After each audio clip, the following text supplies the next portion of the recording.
लोकमंच वक्ता लाइव में फिर एक बार दर्शकों का स्वागत है। इस वक्त मैं मौजूद हूँ नागपुर शहर के इलाके अजनी क्षेत्र में। अभी अभी जैसा कि आप जानते हैं, देशवासियों ने लोक गणतंत्र दिवस की 72वीं वर्षगांठ मनाई है। एकता, अखंडता, संप्रभुता का ये राष्ट्रीय महान पर्व पिछले 7 दशकों से जिस जनता के कांधों पर लोकतंत्र का भार था, आज उसी जनता को डराया जा रहा है, भ्रमित किया जा रहा है, आतंकित किया जा रहा है, उनका शोषण किया जा रहा है। अभी हाल ही में देश की वित्त मंत्री निर्मला सीतारमण जी ने बजट पेश करते हुए ये कहा था कि इसमें देश की जनता को काफ़ी रियायतें दी गई है, लेकिन हकीकत में देखा जाए तो विश्व का सबसे बड़ा गणतंत्र देश भारत एक बाजार की शक्ल में दिखाई दे रहा है, जहां पे सरकार विक्रेताओं के लिए हर संभव, हर मुमकिन नित नए कानून पारित करने के लिए उतावली दिख रही है। यानी कि सरकार को गवर्नेंस के लिए सिर्फ पैसा चाहिए, इसके लिए सरकार हर वो राह हमवार करने पर उतारू है जो कि लोगों को अहित कर रही है। जैसा कि आप जानते हैं कि सरकार ने शासकीय संपत्तियां जैसे रेलवे, सड़क, इलेक्ट्रिक ट्रांसमिशन लाइन, एयरपोर्ट जैसे को निजी हाथों में सौंपने का फैसला किया है। आज उसी मौजू पर हम यहाँ इकट्ठा हुए हैं। हमारे साथ मौजूद है सतीश मोहन लाल यादव जी, जो कि भारतीय रेलवे की ZRUC से मेंबर है, यानी कि रेलवे से ताल्लुक़ रखते हैं। हम उसी से जानना चाहेंगे कि रेलवे का जो सरकार निजीकरण करना चाह रही है, उसमें सरकार को फ़ायदा है या नुकसान? देखिए, रेलवे का जो निजीकरण है वो पब्लिक को नुकसान है और सरकार को फ़ायदा है। सरकार को भी कुछ ही पर्टिकुलर लोगों को ही फ़ायदा है उसमें। ऐसा है, रेलवे की ज़मीन गवर्नमेंट बेच रही है, ट्रेन बेच रही है, प्लेटफॉर्म बेच रही है, रेलवे के ट्रैक बेच रही है। एक्चुअली रेलवे का उद्देश्य ये होता है कि भाई रेलवे की स्थापना ये उद्देश्य के लिए हुई है कि गरीब से गरीब आदमी अपना गंतव्य पे कम से कम लागत में पहुँचे।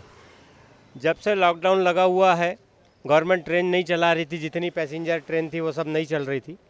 अभी जो भी ट्रेन चल रही है वो 0 नंबर लगा के चल रही है, और उस पर जितनी भी रियायत थी वो कोई भी रियायत अभी गवर्नमेंट दे नहीं रही है। चाहे उसमें सीनियर सिटीजन की रियायत हो, बीमार कैंसर के पेशेंट की रियायत होती वो थी, और स्पोर्ट्समैन को रियायत होती है। बहुत सी जगह गवर्नमेंट की रियायत होती है, अभी वो एक भी रियायत नहीं दे रही है।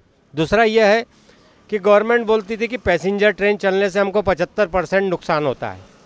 अब 8 से 10 महीने से पैसेंजर ट्रेन चली ही नहीं, सिर्फ गुड्स ट्रेन चली है। तो पैसेंजर ट्रेन चली नहीं तो इनको नुकसान कहाँ से हुआ है? दूसरा यह है, ये पूरा जो सिस्टम, ये जो माइनस बता रहे हैं, ये सिर्फ इसलिए बता रहे हैं कि ये निजीकरण की ओर, पूरा रेलवे को ये निजीकरण की ओर लेके जाए। रही बात पैसेंजर की, तो पैसेंजर ट्रेन में पैसेंजर लोगों को कोई सुविधा नहीं मिल रही है। तेजस चलाई है इनने 150, पिछले बजट में ये था कि 150 स्पेशल ट्रेन चलाने का, जिसमें से 2 तेजस इनने चलाए, वो भी दोनों नहीं चली और वो भी अभी बंद पड़ी हुई है। गवर्नमेंट ने जो छोटे छोटे स्टेशन बने थे, जो गरीबों को, जहाँ छोटे गांव के लोग थे, पैसेंजर ट्रेन इनने बंद कर दिया। अब जब पैसेंजर ट्रेन ही बंद कर दिया तो फिर वो हॉल्ट का क्या मतलब रहा है? नहीं तो देखिए यादव साहब, बात सीधी सी साफ बात है कि सरकार ये चाह रही है कि सबका साथ सबका विकास, यानी कि देश की जनता का वो भला करना चाह रही। उसका ये कहना है कि जितने भी शासकीय कर्मचारी थे, चाहे वो कोई भी विभाग में हो, वो अपना कार्य जो था वो बराबर ईमानदारी से निर्वाह नहीं करते थे, इस वजह से निजी हाथों में सौंपने का फैसला किया सरकार। देखिए 70 साल से जितने भी गवर्नमेंट सेक्टर है वो चल ही रहे थे कम ज़्यादा।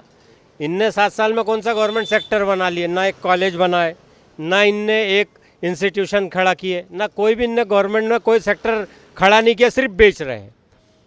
तो बेच रहे, अभी ऐसा होगा कि जैसे अभी जियो ने 1 साल अपने को ये फ्री भेजा डाटा, अब वो 28 महीने में 28 दिन करके आपको डाटा बेच रहा है उसके हिसाब से। वैसा कल वो रेलवे में भी 50 रुपये में प्लेटफॉर्म टिकट बेचेंगा, ठीक है। आपको जो है जितना वो चाहेगा फ्लेक्सिबल किराया रख देगा, तो गरीब आदमी जाएगा कहाँ, गरीब आदमी जाएगा कहाँ। रेलवे कर्मचारी को टीए डीए सब बंद कर रहे हैं, सब प्राइवेट सेक्टर में जा रहा है। तो गवर्नमेंट इसको क्या उदाहरण देना चाहती है, गरीब को और गरीब करना चाहती है, या ये सब एक कुछ पर्टिकुलर आदमी को ये सब कुछ बेच के पूरे देश की ऐसी तैसी करना चाहती है? नहीं, तो सरकार का ये कहना है कि आने वो अच्छी सर्विस देने के लिहाज से, इस देश की जनता को अच्छी से अच्छी सहूलियत मिले, इस लिहाज से वो निजीकरण कर रही है रेलवे का भी, इसलिए निजी हाथों में सौंपने की बात कर रही है।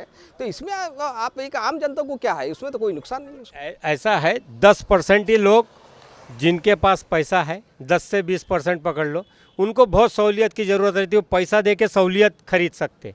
जो गरीब जनता है, जो अभी आपको एक बहुत छोटा सा उदाहरण है, जो इतवारी से पहले नागपुर से बिलासपुर एक ट्रेन चलती थी शिवनाथ, अभी उसको वो इतवारा से कर दिया है।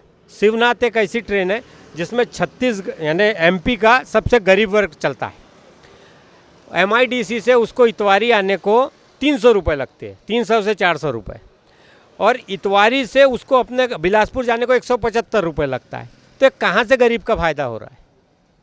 अच्छा ये बताइए, आप ये जेडआरयूसी जो मेंबर है ये कितने सालों से है, आप कब से बने हैं? मैं ये पिछले 3 साल से हूँ, उसके पहले डीआरयूसीसी मेंबर था, वो भी 3 साल से था।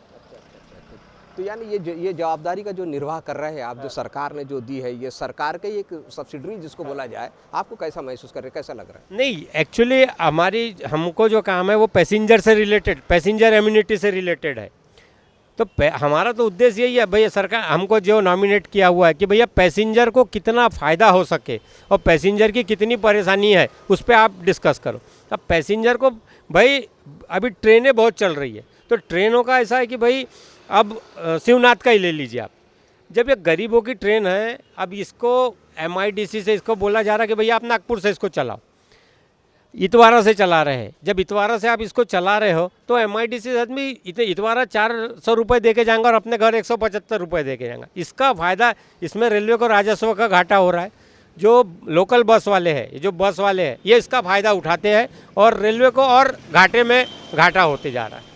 तो ये तो सतीश मोहन लाल यादव जी, इनका ये कहना है कि ये जेडआरयूसी मेंबर है तो इनका डायरेक्ट ताल्लुका, जो सीधा संबंध जो रहता है वो यात्रियों से रहता है। तो मैं आखिरी सवाल ये करना चाहूँगा कि यानी यात्रीगण, एक आम जनता ये चाहती है कि इस रेलवे का निजीकरण नहीं होना चाहिए, या सरकार खुद कर रही है? जैसे कि अभी किसान कह रहे हैं कि हमने कानून बनाने की बात नहीं की थी, सरकार ने खुद ये कानून बनाए। नहीं, सरकार का तो ये सरकार सुन ही नहीं रही ना। ये तो पैसेंजर की क्या, आम पब्लिक क्या, किसान की नहीं सुन रही, जनता की नहीं सुन रही, ये तो सिर्फ 2-4-5 लोगों की ही सुन रही है। भाई आप कोई भी डिसीजन, जैसे जो पब्लिक डिसीजन है, अब किसान बोलता है कि भैया मैंने तो जो है मंगा ही नहीं, तुम मेरे को ज़बरदस्ती क्यों अमीर बना रहे? भाई गवर्नमेंट का बोलना यह है कि भाई इससे किसान अमीर बनेगा।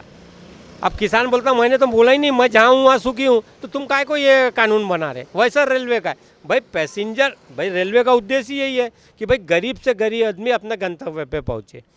अब उसको पहुँचने, तुम उसको पहुँचा ही नहीं रहे, उसका किराया बढ़ा दे रहे, ये सब कर रहे, तो उसका उद्देश्य से ही भटक गए तुम। अब उद्देश्य से तुम भटक गए तो जो तुम चाहोगे वही होगा। इसमें पब्लिक, पैसेंजर, इसकी कोई ये नहीं है कि भाई ये निजीकरण हो और इसका किराया फ्लेक्सिबल हो कि भाई जितना वो प्राइवेट में तो ऐसा है कि भैया अभी प्राइवेट बस तुम दिवाली के समय पूना जाओ तो 5,000 और 4,000 लेती, अभी 800 और 900 लेती। तो वैसे ट्रेन का भी हो जाएगा कि दिवाली का अलग किराया, दशहरे का अलग किराया, होली का अलग, छठ का अलग, सब इसका अलग अलग ऐसा हो जाएगा। यानी सरकार अगर से निजीकरण करती है रेलवे का, तो इसका पूरा डायरेक्ट जो सीधा बाहर जो है वो जनता पे पड़ेगा। 100%। तो ये थे मेरे साथ यानी सतीश मोहन लाल यादव जी, जो ये बता रहे थे कि अगर से रेलवे का निजीकरण होता है तो इसका सीधा भार, इसका सीधा जो खामियाजा जो है वो जनता को भुगतना पड़ेगा। वो ये भी कह रहे थे कि जब तक के रेलवे सरकार के अधीनस्थ जब तक के है, तब तक के रेलवे से काफ़ी रेवेन्यू, काफ़ी लाभ सरकार को होता आ रहा है।